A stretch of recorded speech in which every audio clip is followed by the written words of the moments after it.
Hello दोस्तों, कैसे आप सभी का स्वागत है टीटीसी कोचिंग में। तो हमारी बार फिर से आप लोगों के साथ जुड़ चुका हूं। कैसे आप सभी लोग, आप लोग अच्छे होंगे, मस्त होंगे, मस्त होंगे। ठीक है दोस्तों, तो आप लोगों के लिए लेकर आया हूं 24 फरवरी 2025 सब्जेक्ट रहेगा हिंदी। अब आप लोग हिंदी में आज तक अभी तो कुछ भी नहीं पढ़े हैं, तो आप लोग को हम साथ पीडीएफ के साथ आ गए हैं। पेपर कैसा आया, पेपर में क्या क्या आएगा, बस वही पढ़ना है आपको। जो पेपर में आएगा दिखेगा, पेपर में दिखाई देगा, वही चीज पढ़ना है हमको। क्यों एक्स्ट्रा चीज पढ़े, हमको ये नहीं आएगा तो कैसे पढ़े, क्यों पढ़े। तो चलिए आप लोग ये जो 2025 ईपी बोर्ड 2025 है, एग्जाम देने वाले माध्यमिक शिक्षा परिषद उत्तर प्रदेश हाई स्कूल। अब 70 में 70 नंबर कैसे लाएंगे, ये बात हम पूरे अंत तक वीडियो देखें और आपको हम गारंटी दें कि आप इतना तैयार कर लेते हैं 70 में 70 नंबर आपका जरूर आएगा। अगर आप हाई स्कूल के छात्र हैं तो आप लोगों का 70 नंबर का पेपर होता है, 100 नंबर का पेपर नहीं होता है। ठीक है, और 70 में भी दो पार्ट होता है। जैसे एक होता है 70 नंबर का होता है तो दो भागों में बांट देता है। 20 नंबर का ऑब्जेक्टिव क्वेश्चन, जिसको कहते हैं बहुविकल्पीय प्रश्न। क्या कहते हैं, बहुविकल्पीय प्रश्न। और 50 नंबर होता है हम लोगों को खंड ब में, जो यहाँ हम बताएंगे खंड में होता है जो बहुविकल्पीय प्रश्न, जिसको ऑब्जेक्टिव। हम लोगों को कॉपी पे जो नहीं लिखा जाता है, अभी आप लोग जितने लोग अभी ये वीडियो देख रहे हैं, कॉपी भर रहे कैसे जाता है, कैसे कॉपी पर क्या बदलाव हुआ है, अभी आप लोग नहीं देखे तो नीचे डिस्क्रिप्शन में लिंक दिया है, जाकर देख सकते हैं, वहां से कंप्लीट वीडियो वॉच कर सकते हैं। ठीक है दोस्तों, तो चलते हैं अपनी हिंदी का सिलेबस के बारे में, क्या क्या पढ़ा जाए। अभी तक आप चैनल पर नए हैं, चैनल सब्सक्राइब करें और बेल आइकन पर दबाएं, क्योंकि अभी तक आपने दोस्तों के पास शेयर नहीं किया है, जानकारी उनको भी नहीं होगा, तो ये चीज जरूर शेयर करें। ठीक है, चलते हैं। देखिए, ये खंड हिंदी सब्जेक्ट 24 फरवरी 2025 के लिए होने वाला है। जो 2025 में हिंदी क्लास 10 का छात्र है और हिंदी में अभी तक कुछ भी नहीं पढ़ा है, अगर आप हिंदी में 70 में से लिखित बता रहे हैं, 30 नंबर आपको 100 का पेपर होता है तो 30 नंबर आपको प्रैक्टिकल में मिल जाता है, और 70 नंबर लिखित में आपको 23 नंबर लाना रहता है लिखित में। वो भी इसमें 20 नंबर क्या होता है, 20 नंबर बहुविकल्पीय होता है, 50 नंबर लिखित रहता है। 20 नंबर किसको रहता है, इस तरह कॉपी मिलेगा। ऑब्जेक्टिव क्वेश्चन का यहाँ पर नाम रोल नंबर रहेगा, आपको इस तरह दिया रहेगा, यहाँ पर ए बी सी डी करके दिया रहेगा, आपको भरना रहता है। ठीक है, तो ये चीज आप लोगों को बता दी जाएगा। नहीं समझ में आ रहा होगा आप लोग के ऑब्जेक्टिव क्वेश्चन में कैसे भरे, हम बता देंगे वीडियो में लगाकर आप लोगों को। ठीक है, तो दोस्तों चलते हैं हम लोग को। अब बहुविकल्पीय जो क्वेश्चन है उसमें क्या क्या पूछा जाएगा, कहां से पूछा जाएगा, हम आप लोगों को ये पीडीएफ के अनुसार बताएंगे। पहला लिखा गया खंड अ। खंड अ में ये कॉपी पर नहीं लिखा था, बड़ा लगा है, कॉपी पे नहीं लिखा जाता है, किस लिखा जाता है। ऑब्जेक्टिव क्वेश्चन ये ओ मार्क्स शीट पे दर्शाया जाता है। ये बहुविकल्पीय प्रश्न 20 नंबर का रहने वाला, कितने मार्क्स का रहने वाला है, 20 अंक का। आपको 20 अंक देगा ये। तो अब देखिए 20 अंक देगा, इसके बाद हम लोगों को क्या, पहला प्रश्न क्या रहेगा, हिंदी गद्य के विकास एवं संक्षिप्त परिचय। तो हिंदी विकास के संक्षिप्त परिचय कितना नंबर का रहेगा, क्या क्या पूछेगा, शुक्ल उत्तर ही पूछे हैं, शुक्ल के उत्तर जाके जानते हैं, द्विवेदी जानते हैं, छायावादी जानते हैं, ये सब पूछेगा आपके। छायावादी को दो कवियों का नाम बताए, छायावादी कब से कब तक चला था, ये पूछेगा।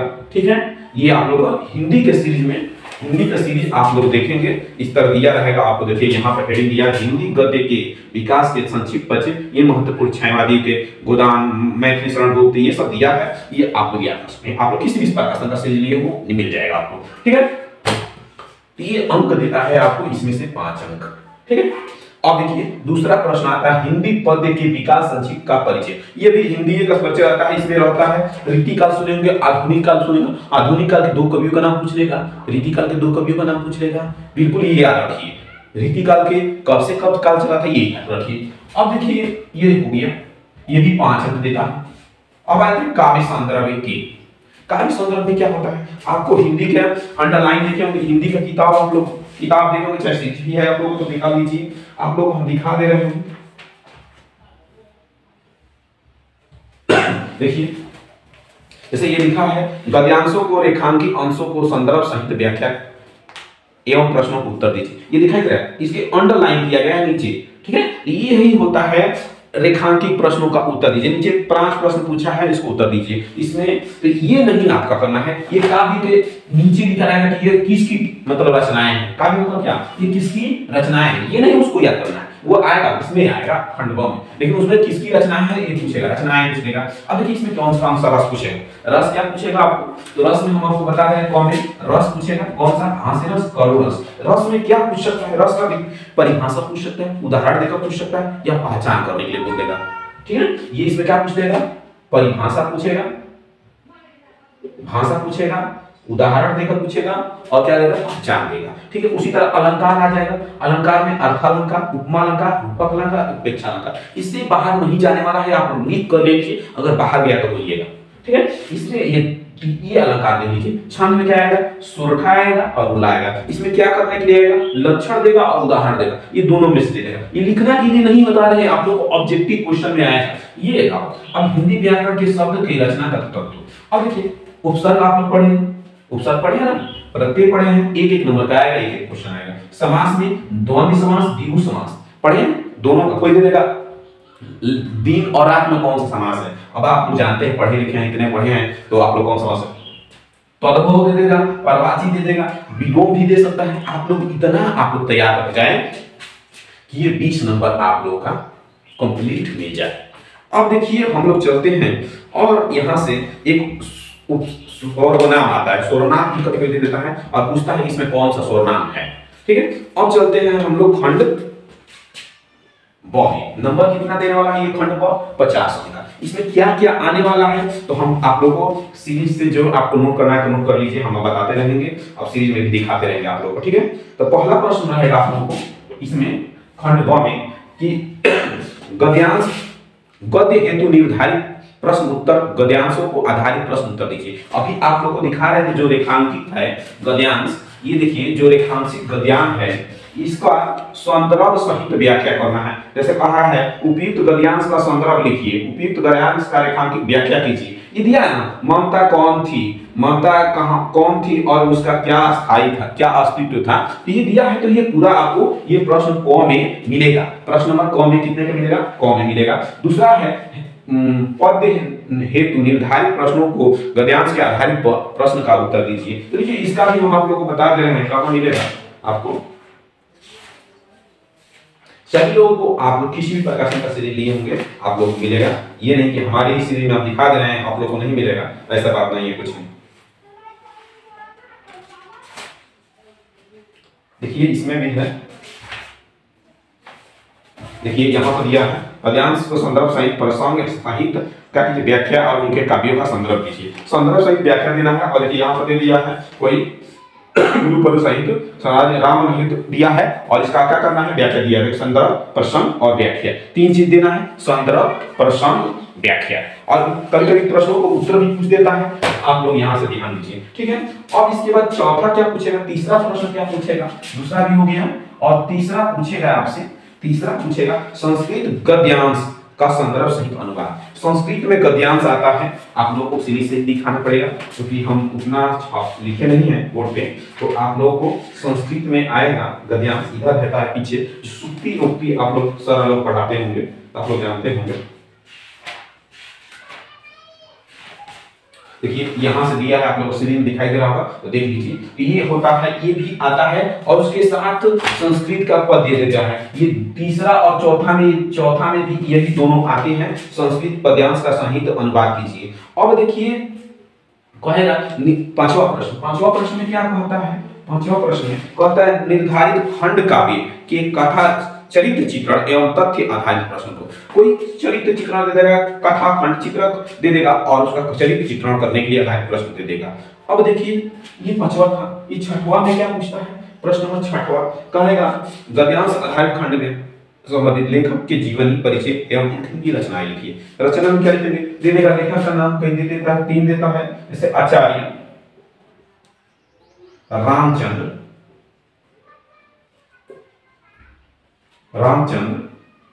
शुक्ल, इनका दे दे। दूसरा का दे देता है जयशंकर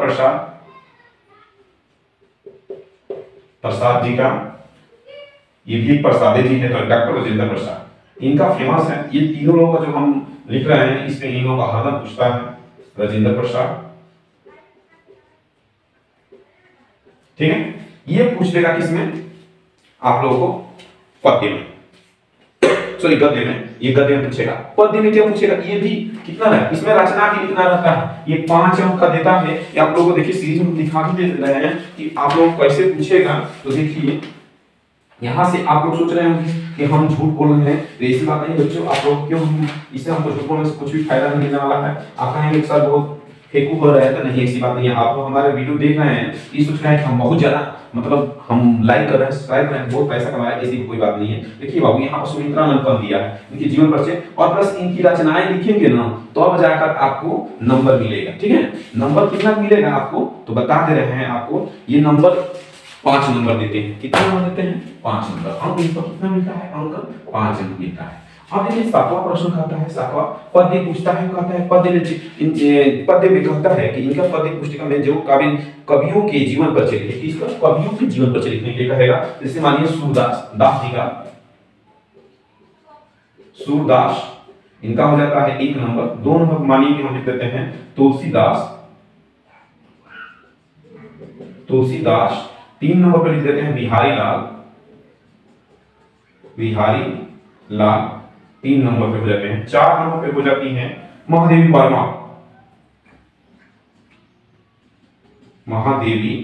वर्मा, ये आ जाती हैं। देखिए ये इसमें से चारों नहीं लिखना है आप लोगों को, ये जो 3 लिखे हैं तीनों लिखना है क्या, नहीं, आप लोगों को कोई एक, जिसमें से कोई एक ही याद रखना चाहिए, आपको लिख देना है। ठीक है, आप लोगों को केवल एक लिखना है, इसमें से एक और इसमें से एक, ये नहीं दोनों में से कोई एक नहीं। ये क्या है, ये लेखक है, लेखक का जीवन परिचय है,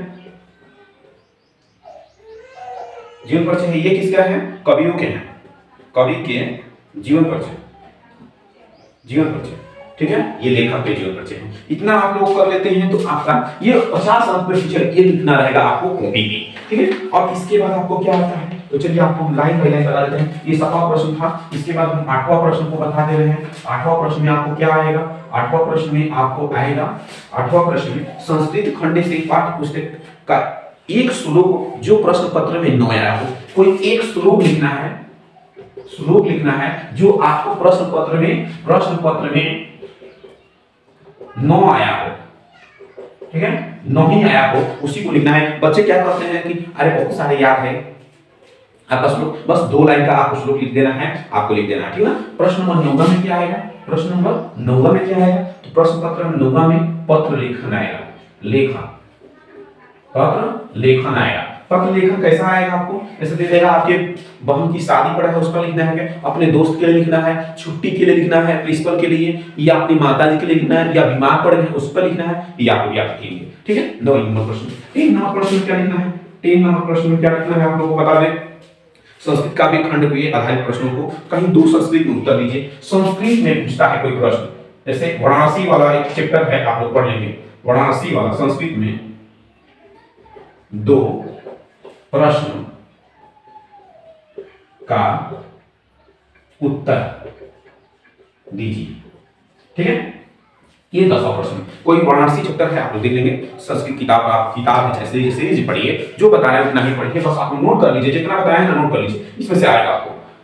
अब 10वां के बाद 11 इसको तो हटा दें, थोड़ा नोट करना तो कर लीजिए, नहीं इसको चढ़ जाना चाहिए। ठीक है बच्चों, तो देखिए अभी तक आप चैनल पर नए चैनल सब्सक्राइब करें, बेल आइकन प्रेस करें। ठीक है, तो चलते हैं आप लोग पर 9 नंबर प्रश्न की तरफ। 9 नंबर है, 10 नंबर प्रश्न हो गया, अब 11 नंबर प्रश्न की तरफ चलेंगे हम। 11 नंबर आपका प्रश्न है, 11 नंबर सबसे ज्यादा देने वाला प्रश्न है। 11 नंबर निबंध होता है, क्या होता है, निबंध। अब निबंध तो बहुत कोई भी पूछ सकता है, तो आपको निबंध लिखने के लिए क्या करना है आपको बताएंगे। देखिए निबंध में जैसे मानिए हम लिख दें 1 नंबर में, हम क्या लिख दें, हमारे में क्या है, हम अपना सेट किए हैं, तो पर्यावरण प्रदूषण है, क्या है, पर्यावरण प्रदूषण है, आपके सीरीज में भी है, पर्यावरण प्रदूषण है। 2 नंबर बेरोजगारी है, बेरोजगारी की समस्या है। ठीक है, 3 नंबर पर आतंकवाद है,